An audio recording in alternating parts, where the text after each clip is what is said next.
By now, you've heard about the Chancellor's vision to shape tomorrow's leaders.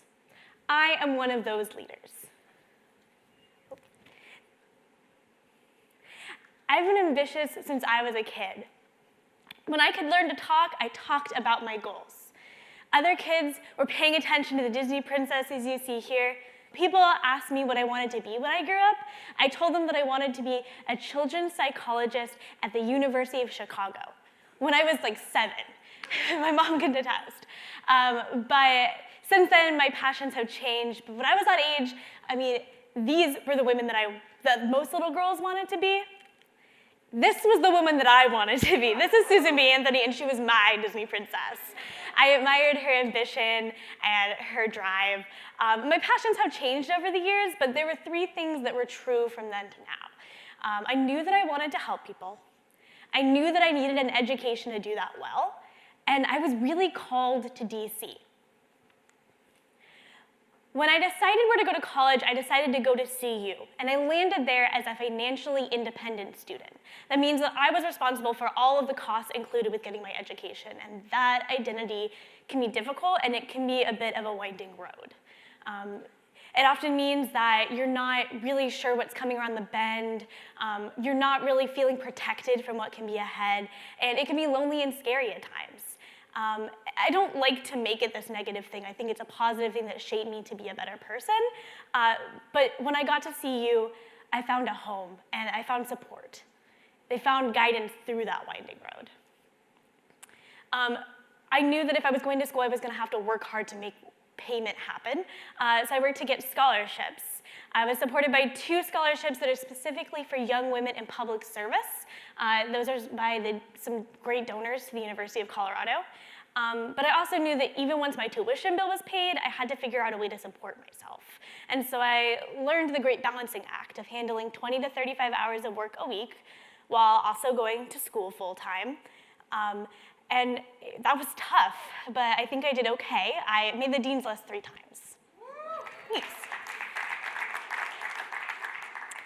Even when my bills were paid, there was still some gaps in where I was and where I wanted to be. A big piece of that was mentorship, and I actually found that through part of my financial aid package. I was awarded a work study, and I was placed at the University of Colorado Law as an events assistant, and through that I worked under 2 excellent women, Julie Ann Williams and Marcy Fulton, that served as mentors, gave me professional development that I didn't even know I needed. Things were going really great at CU, but I still had DC on my mind. So when I was deciding where to go to college, I asked around to schools I had been accepted to, and I pressed them really hard to find out what opportunities they provided. If I was gonna work this hard, I wanted to know that it would be worth it. And I always thought that the CU and DC program really stuck out to me because it was part of having it being part of my experience meant that I got to work on my goals while I was still in college. And even though I was excited about it, it was still a bit of a lofty dream. Regardless, I burst into the program coordinator, Serena's office, overflowing with excitement to get started. But kind of understanding as she is, she helped me understand a difficult truth, that DC as a city is really expensive, and finding an internship that paid is really difficult to do. And so my identity as a financially independent student made this just another barrier to have to figure out how to get over. But even though I kind of choked back some tears, I didn't give up. Serena partnered with me and we scoured the internet looking for situations that allowed me to not compromise my passion and my dreams, but also support myself. I mean, I sat there, do I get more scholarships? Do I scrub the Senate floors every night to cover the costs? But we did it. She and I found something, and we didn't give up, and I am now an intern at the Brookings Institution, the #1 think tank in the world. Thanks. So going back to the Chancellor's imperatives, I'm standing here today in the nation's capital as one of tomorrow's leaders. But another piece of what they want to do is positively impact humanity, and that's why I'm here. That's what I'm passionate about. Working for the Brookings Institution has opened a million doors for me, endless opportunities to learn how to positively impact humanity.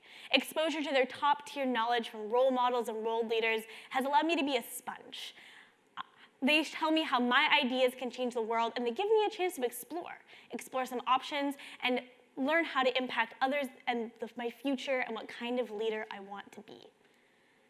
But my biggest revelation this semester was how I learned that my skills and my passions can come together. My love for policy and helping people is perfectly married with my skill set of event planning, and is perfect for nonprofit management. I want to be at the helm of an organization, helping people to help others. I now intend to get my master's in public policy with a focus in nonprofit management. Well, I know that that's like my next step. I understand now that that's not my final destination, that there are a million possibilities of what I can do next, and I'm okay with that. So I want to thank the Brookings Institution for the opportunities that they've given me, but I also want to thank CU for helping to shape me as a future leader as I work out how I will positively impact humanity. Thank you.